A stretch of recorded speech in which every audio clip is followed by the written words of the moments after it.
Yep, it's induced demand, and the other harmful impact. I talked about those displacement figures of people and tax base. That is the direct displacement impact, but the collateral damage around it is actually much worse, right? When a big freeway comes in, it suppresses property value and investment all around it. Nobody wants to live next to a freeway. No one wants to build a business or a park near a freeway. I-35 in Austin is trying to do some great heroic things of trying to put some caps and stitches in, but it's spending money to make things worse to then spend even more money to make it better. The answer, of course, that we all know, should be to just not put the freeway there. Freeways shouldn't go through cities. The city would be in much better financial straits if that were just simply the case. Welcome back to Cities in Motion. I'm Jacob, the podcast for anyone who wants cities built for people. Each week, we dig into the systems, design, and culture that shape urban life and explore how smarter transportation, better planning, and thoughtful policy can make our communities more livable.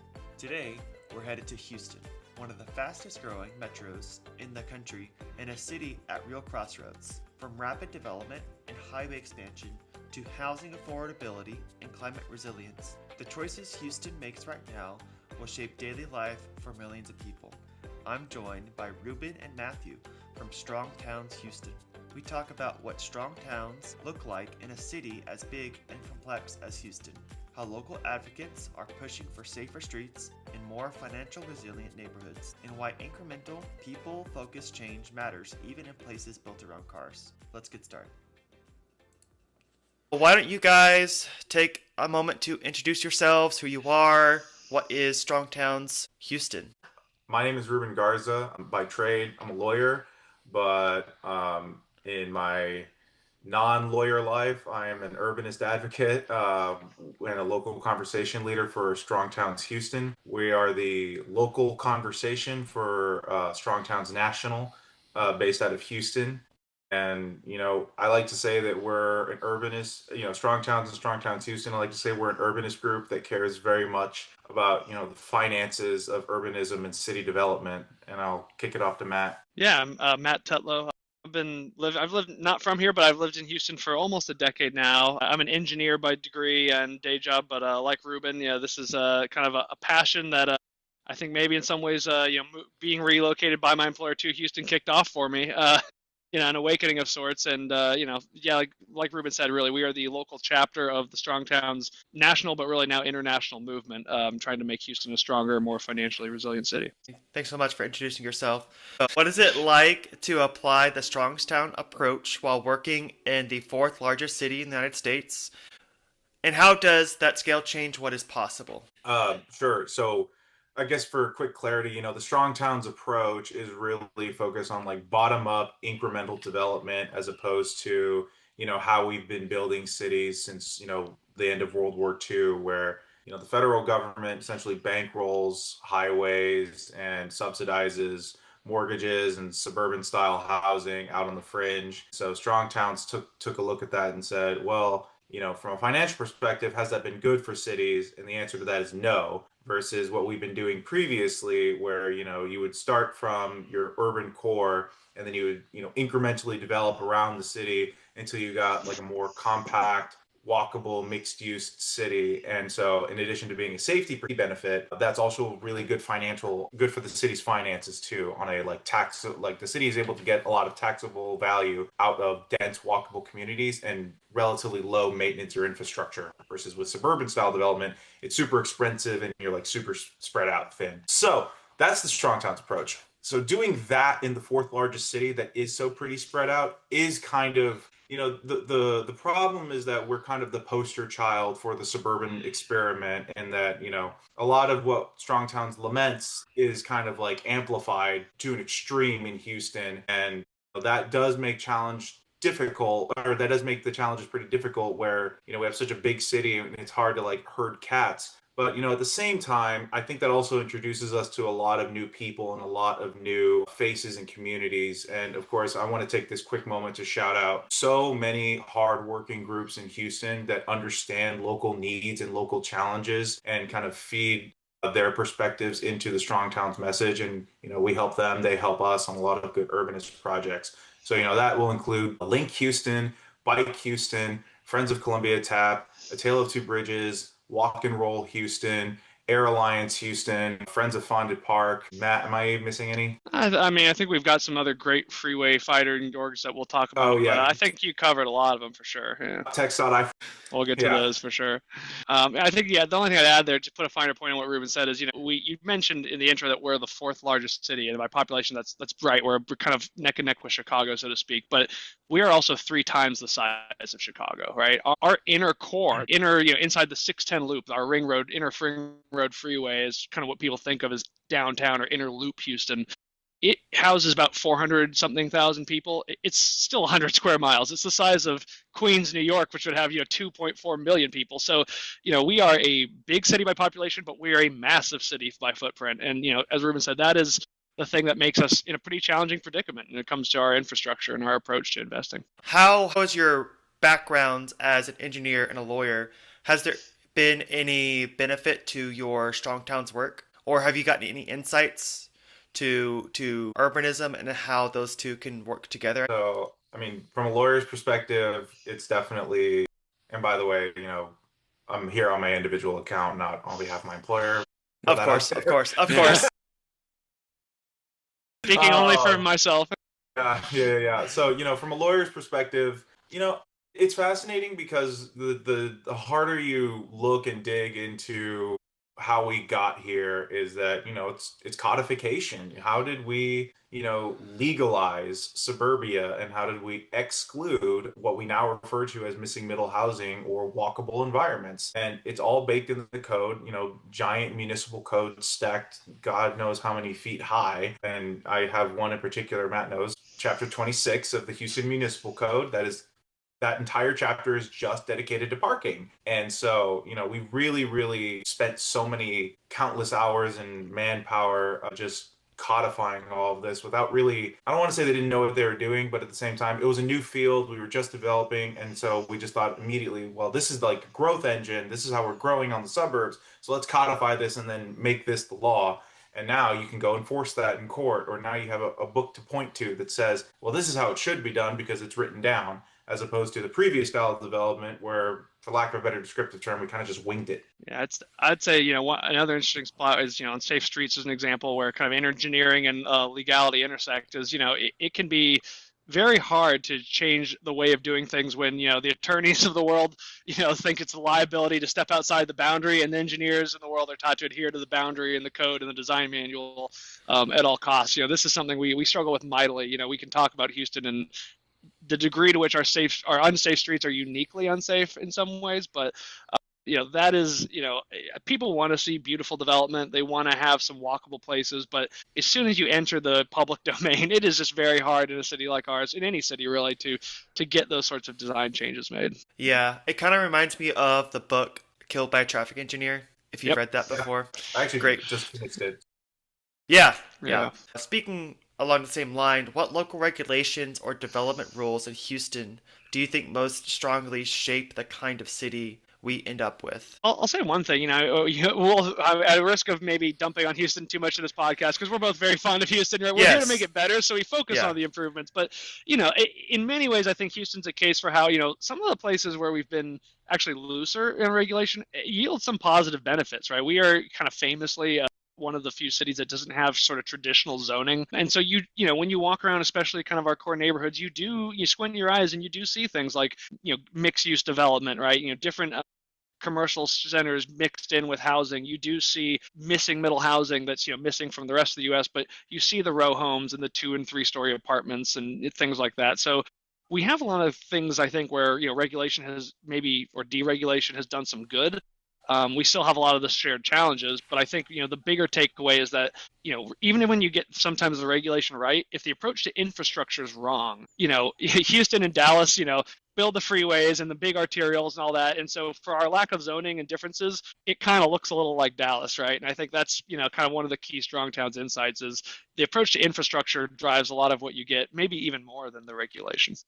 And so, and to kind of slightly piggyback off of that is, so Houston, again, famously has no formal zoning, but we have a bunch of informal rules and regulations, like any other city, parking requirements, height limitations, setback requirements, et cetera, et cetera. But I will say, to the extent that you want to learn about something that's pretty unique to Houston, is I don't know how many other cities do this, but the city of Houston has the legal authority to enforce deed restrictions. And I guess for people who don't know, deed restrictions are when a bunch of communities get together and basically like form like your homeowners association, but they also file a written contract in the county government that says, hey, this is how the community should be. And you'll drive around some neighborhoods and they'll say like such and such acres, like a deed restricted community. That means every single property within there like has to follow these codes and guides, which are not mandated by the city, it's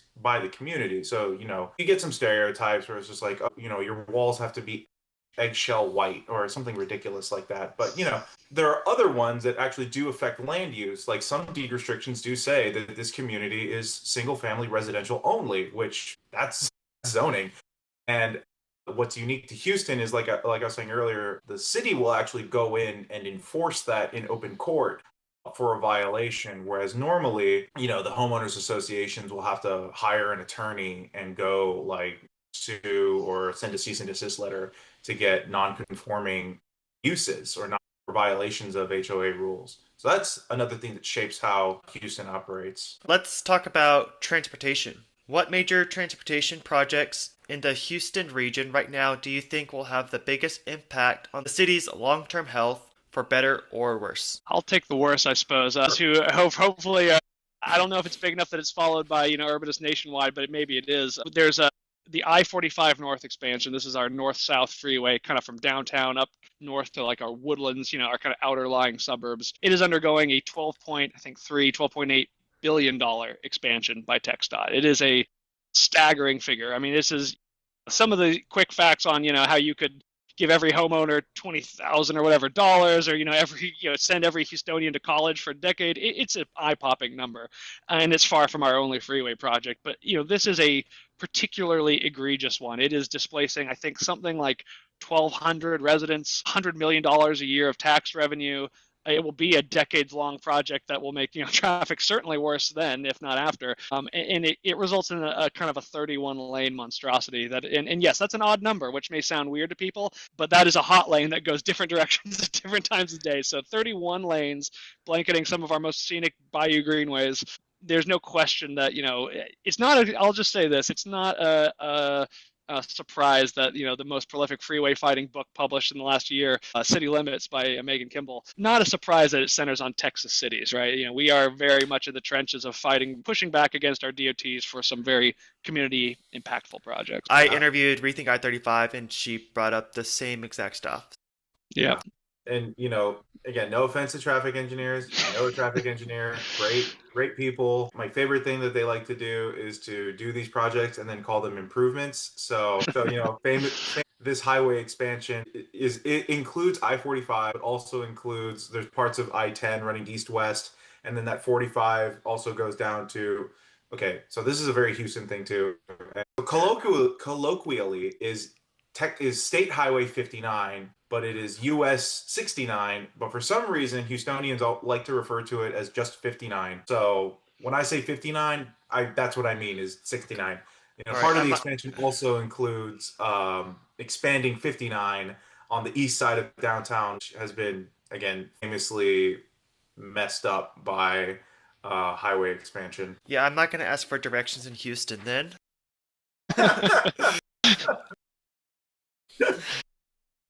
Dirt is already being dug up, concrete's already being laid down. Like what can you do now? What are you supposed to do to advocate now that just it's getting started? That's a tough question. I think, part of the problem, I think, is, there is this getting the strong towns mindset around understanding what an investment is and understanding that, on the surface, it feels like politicians have thought for years that, well, okay, people will come downtown, maybe they'll spend money, it'll bring new jobs and growth.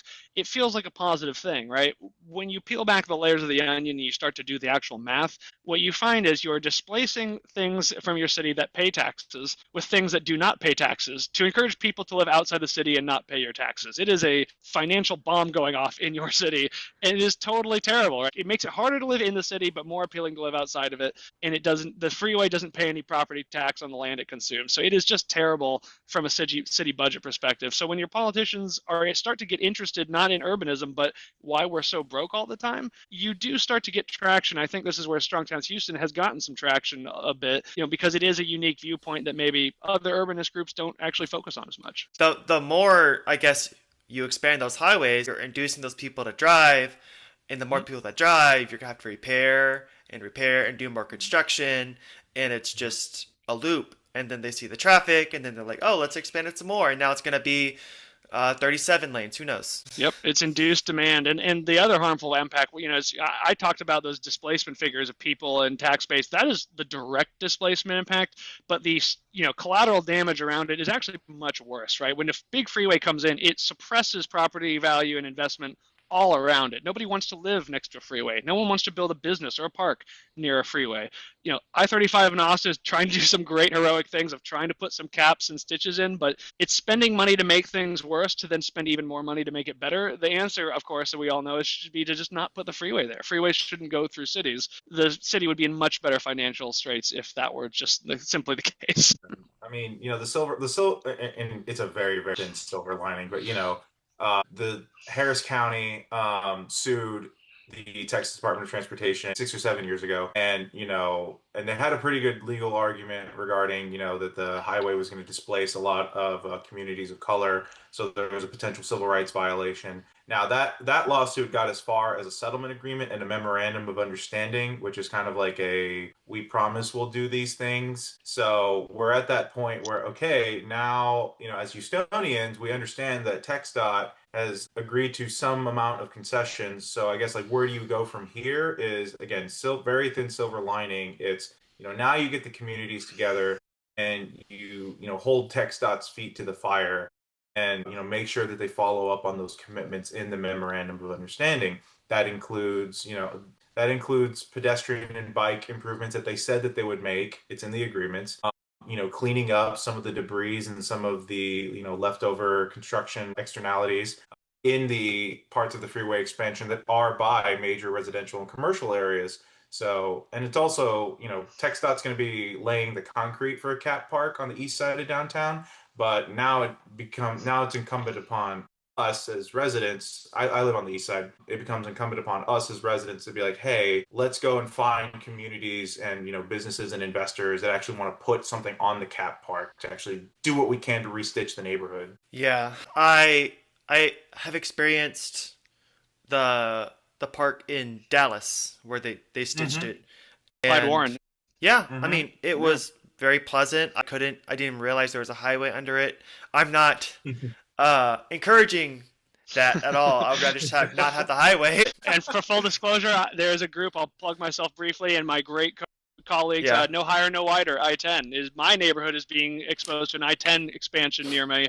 We're trying to do the same thing. It's already below grade. It's a highway that's jammed right through existing neighborhoods. We'd happily just not have the highway at all, but at a minimum, I think if we could shift DOT thinking from win-lose to win-win for the next few decades as we find a way to unwind the Highway Trust Fund and stop the expansion, spending money, on restitching some neighborhoods, there are worse ways to spend some money, I think, even if we'd rather just not have it. If you don't mind me asking, are you in District C? That's right. I just talked to Joe Panzarella. Joe is my colleague there. He's a great guy. Running for District C. Yeah. He had a lot of great things. It was a great podcast. I just put that out today, actually. So, nice. He sounds awesome. He's doing great dude.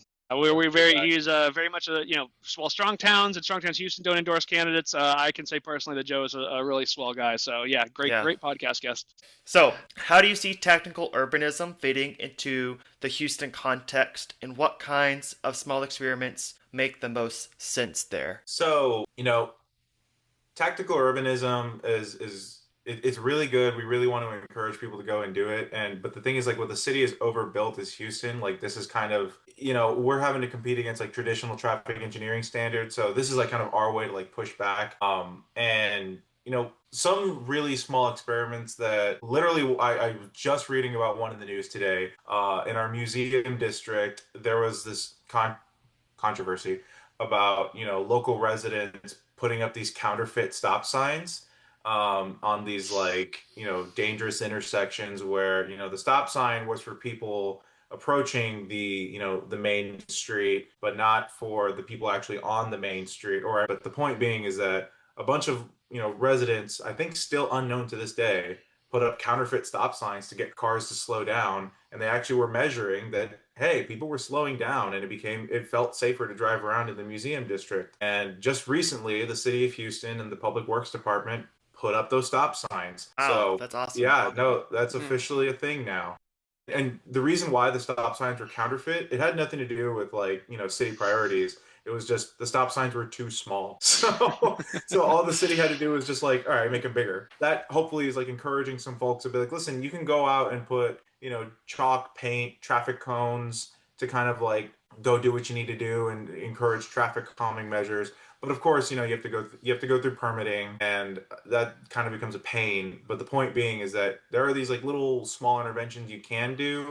Maybe not on some of the more super super dangerous streets because they're just so wide and built like highways, but maybe like in the more local streets where you're still finding people driving recklessly or speeding, and the engineers and the city haven't really done anything yet. So kind of push them to do something.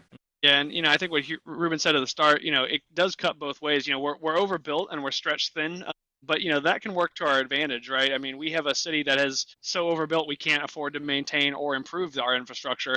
So we had actually a kind of a well-known local example recently. A few months back, we got a new mayoral administration. He came in and within a few months of it being built, a small pedestrian kind of refuge island, just a simple piece of concrete to help pedestrians cross Houston Avenue. He came in and ripped out this island. It cost about $200,000 to install, I think, something thereabouts. By the time it was all said and done, the removal work, which then ruptured a water line and caused a gas leak, Oh yeah. or revealed a gas leak, the total bill for that was $1.1 million. So there was substantial disagreement on, what is the right type of infrastructure, and we were still hoping to work with local city officials to bring more understanding there. But the one thing everyone seems to agree on is that we are broke. But in a city that's broke, we can't afford to spend 300 grand or 200 grand on a pedestrian island and then $1 million to remove it, right? I mean, that's just not diligent. So for a city that's broke, I think learning to do more with low cost, quick interventions makes a lot of sense, right? It's actually compelling that you can go make it safe, not after 8 months in an engineering study, but you can try something tomorrow, get some improvement, and then when you are ready to rebuild or repave, you can do it right and replicate the design in a more permanent way. This just popped up on my Instagram feed for some reason, but the roundabout, your mayor was talking about it. Could you tell me more about that? People Okay. just like driving over the center of it. I think that was in Houston. Yeah, that was in Houston. I mean, that again, that was a roundabout that came about, I think, in the previous mayoral administration. Okay. And then, I think it was on the, if you watch the same Instagram reel that I think you're referring to, I think there's like the night camera footage of the car just like zipping right past and going over the hump, or excuse me, going over the traffic circle in the middle. So, I mean, that happened, and because of that, the mayor who did like a public event about it, went out and saw and talked to some folks who didn't like it and were like, okay, cool, we're gonna rip it out. But I think they did that a little too fast versus if you look at the holistic numbers, you look at what that roundabout did, that actually did slow people down. You just had kind of the odd bird or two who misused it or didn't know how to do that. Or, my favorite example of people not knowing how to use roundabouts is where they're on the inside lane and they yield to the person coming in. I'm like, no, no, no, no, no. Like, I wait for you. Like, go. So there may have been some confusion about how to operate that roundabout, and that got posted more. That kind of stuff gets posted a lot more than the average person actually using the roundabout correctly. And that grabbed some attention, and, Yeah. Mayor decided to rip it out. You are an engineer, Matthew. When is it needed to turn a four-way stop into a traffic light, four-way traffic light, or roundabout, and like what are the advantages and disadvantages of having either? We'll preface it by reminding everyone this is outside our expertise. Okay, Yeah. One thing I will add that people should read, there's a Strongtown's book, Confessions of a Recovering Engineer. And for those who haven't read it, it's a great book. One of the things that, some insights that people would be well, suited to keep in mind are that we try to solve mobility issues by getting cars to move faster when they're moving quickly rather than maybe stopping less, right? The answer to safety, has to be that we understand that a road is a high-speed connection between places, and a street is a place. And when you're in a place with people, with pedestrians, bikes, you have to be moving slow. We can still try to get you where you're going efficiently by asking you to not stop as much, by designing intersections better. Oftentimes, four-way stops are actually better than lights in many cases because it allows safe navigation, and spending more time sitting so that more people can spend time going is kind of a zero-sum game, right? So, there's a lot of specifics that go into any given intersection, but I think, the biggest thing we'd like to see inverted is the priority, right? Moving vehicles efficiently is one of the lowest priorities in a place where we're trying to build wealth and prosperity. That is the Strong Towns insight, right? Building a great place comes first, and accommodating movement within that place at a safe speed comes after, right? Well, for clarity though, the safety is actually the number one priority. Yes, which is necessary to build a great place. That's right. Yeah. I think it was a podcast with our Strong Towns president and founder Chuck Marone and another very well-known urbanist, Jeff Speck. I think they spent like maybe 2 minutes just like going on a tirade about how much they hate traffic lights.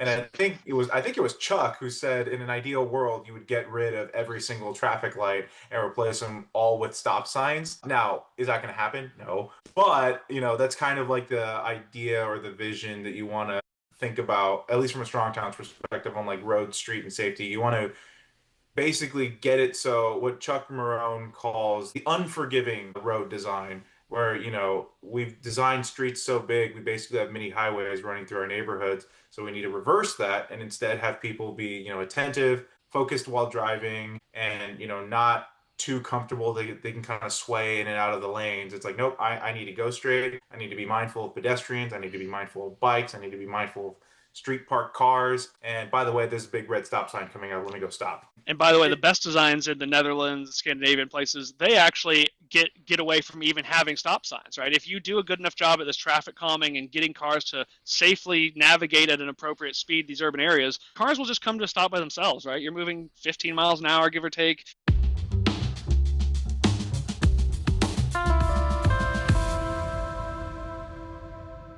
Yeah, what happens when you get a chemical or a petrol engineer and a lawyer talking about traffic engineering for 30 minutes? And quite a bit, actually. And a school teacher, gosh. Oh, nice. Yeah. Okay. So, if you could change one local regulation in Houston tomorrow to make it easier to build stronger places, what would it be? Matt, I'm chomping at the bit on this one. So Ruben gets his first. Yeah. So, for those of you who have not heard me speak in Houston, good. You guys are having a plentiful, enjoyable life. Sorry, a little bit of self-depreciating humor. So, I've kind of taken a bit of a reputation in Houston as like the parking nerd. So that is to say, I would love that the city of Houston get rid of minimum parking requirements. I can go on about how bad they are, but I think I'm preaching to the choir at this point. Amen. That could be a bonus episode if you want. Ruben will absolutely come back for a bonus episode just getting rid of parking. I'll send out a Zoom invite. We'll be there. Okay. No, I think it's good Ruben went first because I think you have to do that first before you get to mine, which is I would actually be very keen to see us adopt something like a land value tax. And, it's a little bit of a wonky topic, but for those unaware, if you want to see great architecture, nice, 3-story brick buildings, every developer pays a permanent cost on taxation when they build something nice. The more they put into a building, the more they pay in taxes every year in perpetuity. So a $2 million building on a $1 million piece of land pays the same as a little tiny drive-through shack on a $3 million sprawling piece of land. But that makes no sense from the city's perspective. The more land, the more area you take up, the more infrastructure and share of services you're getting. And so it really doesn't make sense to tax development based on, the quality of the building and how much you put on it, right? We did a famous one that we're circulating internally of 2 downtown parcels of land. They're both like 63,000 square feet, right in the heart of downtown. They're both worth about $25 million. One is a surface parking lot. And that surface parking lot pays about $500,000 in taxes a year because they put an $80,000 piece of blacktop on a $25 million piece of land. And so their tax bill is small. a few blocks up, there's a beautiful building right on Market Square Park in Houston. That is a $150 or so million building on a $25 million piece of land. They pay something like $3.5 million. So we've decided that for our benefit of building housing, retail shops, great buildings, you get the privilege of paying 7 times the amount of taxes as the guy who decided to just build a surface parking lot, right? That makes no sense. That's an inversion of our priorities. So until we get the incentives around, as urbanists, we love to talk about the regulations, the building codes, the infrastructure choices, but with that has to come land use and incentives that get the right style of development to complement those things. So my vote is land value tax, but you can't do it until you get rid of parking minimums, right? Because you can't force people to build parking unless and then tax them more for it. Which I'll get off my soapbox in just one second. But Houston has one of the weirder parking requirements with respect to restaurant and entertainment. Like, again, and it's weird because it scales up. So a bar, which again serves out, its primary purpose is to serve alcohol.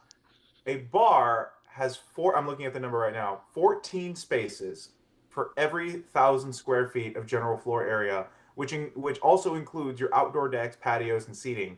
So, it's the highest parking requirement of any of our land uses is bars. Is for bars. Yeah. I mean, right below that is restaurants, which, by the way, can also serve alcohol if they get a liquor license, and that is 10 spaces per 1,000 square feet of general floor area. So we have these massive, freeway-like roads and streets running through strong towns, we call them stroads. We have these massive freeway-style thoroughfares running through our cities. And at the same time, we are encouraging places where people drink to also build out parking lots that are almost quadruple the size of the actual bar. That's just a recipe for disaster of drinking and driving here in Houston. And we talk about, Donald Shoup talks about parking minimums from an economic perspective, which again, wholesale agree. But there's a huge public safety component to this too that I really want to bring to the forefront when talking about parking reform.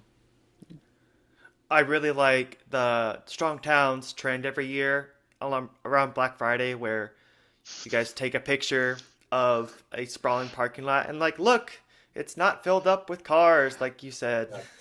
Yep. Black Friday parking.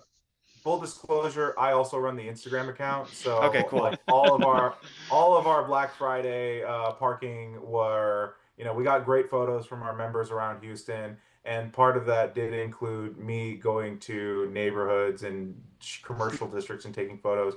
My wife, God bless her, she was like, "What are you doing today?" I'm like, "Oh, I'm just driving, looking for empty parking lots," and she's like, "Okay, have fun." Okay. For someone listening who wants to engage with transportation or land use issues in Houston, what is the most effective place to start right now? So selfishly, join Nudge, Strong nudge, Town wink, wink. Houston. Yeah. Join Strong Towns Houston. That was a softball question. Here you go. Yeah. One of the things we say, because we're big allies of all our advocate orgs that Ruben named at the start of the podcast, and they're centered around, things from transportation and transit to air quality to walkability and safe streets. One of the things we remind people, kind of what we started off the podcast with, is that Houston is a very big city, but it is not a hugely mature city. It is not New York or Chicago. It really came of age after the car. It has been, even the historic parts were retrofitted for the car. And so, there's a lot of invidious comparisons people make about, our transit versus Chicago versus wherever else. And, I understand that, right? That tendency to compare ourselves to other cities of our population size. But, the reality of it is we've got a long ways to go, and we're in the baby steps, right? We have a lot to do around the basics. All those places where you build great transit and linear parks and all the things people want, the success of those is built off the back of basic stuff like efficient land use, mixed use development, safe streets, right? And that is what our focus for Strong Towns Houston has been, right? You got to get the basics right and then move to the advanced stuff. And we are still struggling mightily. So what we focus on at Strong Towns Houston is really getting back to the core stuff of things like parking minimums, things like getting incremental infill housing and good mixed use and safe streets. if you spend the next 2 decades of doing that in Houston, you will be ready for all the great transit and all the great other shiny stuff we urbanists just love, right? But you got to Yeah. get the basics right. And, that's my cautionary tale to the urbanists. Also for civic engagement in Houston, something that I like to tell people after, some of our meetings and conversations or whenever we're out in public is just like, listen, find out where this is fun in Houston. Find out what super neighborhood you live in. That's like the big, civic, because we also have civic clubs and civic associations, but, figure out who's in your super neighborhood, because they're the people who are very well connected to your city council members, who you also need to contact. I will say, our city council members in Houston, even the ones that we disagree with about these issues, they are so accessible and so willing to talk. I really got to give them credit for that. Even if they know me as like the parking nerd, or they may even disagree. Shockingly, they may disagree with me about getting rid of parking minimums. They'll still respond to my emails and they'll still say thank you for this, or hey, let's sit down and have a meeting in my office about this. And they're so accessible. So find out who your city council member is. You have five at larges, and I think, oh geez, A through K. I can't remember a number right now, but we have find out who your district and your at large council members are. Join your super neighborhood. Figure out when they meet. Start to talk the talk about strong towns with your neighbors, and also join your civic clubs and your civic associations. You can all Awesome. find it on the City of Yeah. Houston's website, by the way. Okay, cool. I like to ask this question to all my guests. What are some books that you read recently that you would recommend? Ooh, Ruben, give me a minute to think. You go first. Well, I just finished Killed by a Traffic Engineer by Wes Marshall. That's a really good one. Um, I think if you're like a knee-deep urbanist, like a really, really like into the weeds urbanist, one that's like doesn't jump off the pages, is called it's a little dry at times, so pardon me, but it's called Seeing Like a State. I can't remember the author's name right now. I do have the book, but Seeing Like a State is a really good book because it talks about kind of the shortcomings of the high modernist movement. And so your Debussy's, your Soviet era, and very top down forms of government, how they kind of had these really cool ideas in theory, but then when you try to implement them on the ground and you ignore the local context, they turn out like really bad and end up hurting your people more than helping. So Seeing Like a State really criticizes that and emphasizes that you kind of need to develop from the bottom up and meet people where they are to have more like effective policy. I guess thinking about it, if I had, it's maybe not my most recent read. It's actually my inaugural urbanism book that got me addicted. But I would tell people to go read Charles Montgomery's Happy City. It is a fantastic read, and it really is about the human aspect of urban design and how getting to this isolated style of suburban building rather than building villages that are neighborly, that bring people together, that are conducive to that sort of vibrancy, has really not been necessarily the greatest trade-off. We might get a bigger house, or in the case Texas, a McMansion in certain places, but it provides us some of the wants we might think we want, but it also is very much lacking in some of the things we really need as humans. So the Happy City, really, how urbanism, I think, affects our lives or transforms our lives, something like that. Charles Montgomery, great read. If you're new to urbanism and you want to learn more about it, Walkable City. Oh, it's hard to see with my Zoom background. I Anyway, think I saw it. yeah, Walkable City and Walkable City Rules. Also a new one that came out. So Walkable City and Walkable City Rules are by Jeff Speck. Brilliant, brilliant, brilliant guy. Like arguably one of the founders of the new urbanist movement, along with Andres Duany and Elizabeth Plater Zeigberg. Also a relatively new one, A Love Letter to Suburbia by Diana Lisa. Really good intro to urbanism, and then on the back end it talks about how from a suburban mother's perspective, like how current suburban style development has affected families. So really good book. You should read Melissa Bruntlit's and Chris Bruntlit's new book. Uh, Okay. they are in Austin right now, but Oh wow. unfortunately, they were having a Wow. whole book event. But I was like, gosh, I have a work event. I can't go tonight. And they were Ah, literally right down the road. Um, so I just finished their first book, Building a Cycling City, and that was mm, really great. But they're on tour with that new book about that same topic, Ruben. Nice. nice. Okay, so where can people find out more about Strong Towns Houston? Go to our website, strongtownshouston.org. You can email our local conversation leads at local@strongtownshouston.org. We also have a Discord where our members are very, very lively, including folks from other organizations who like to come in and chat.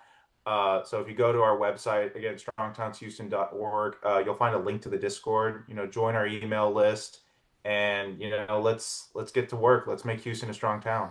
We meet every maybe month or two, roughly. So reach out, and we'd love to meet you in person. Yeah, absolutely. Great. Well, thank you so much, guys, for taking the time to coming on the show. Hope to hear more about you guys online. Really Yeah, appreciate it. absolutely. Thanks, Thanks for Jacob. the invite.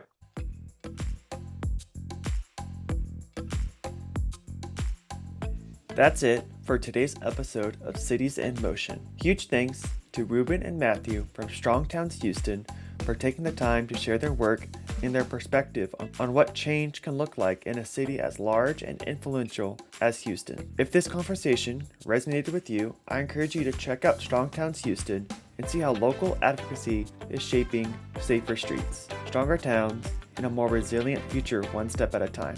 As always, real change starts locally, and it starts with people paying attention and getting involved.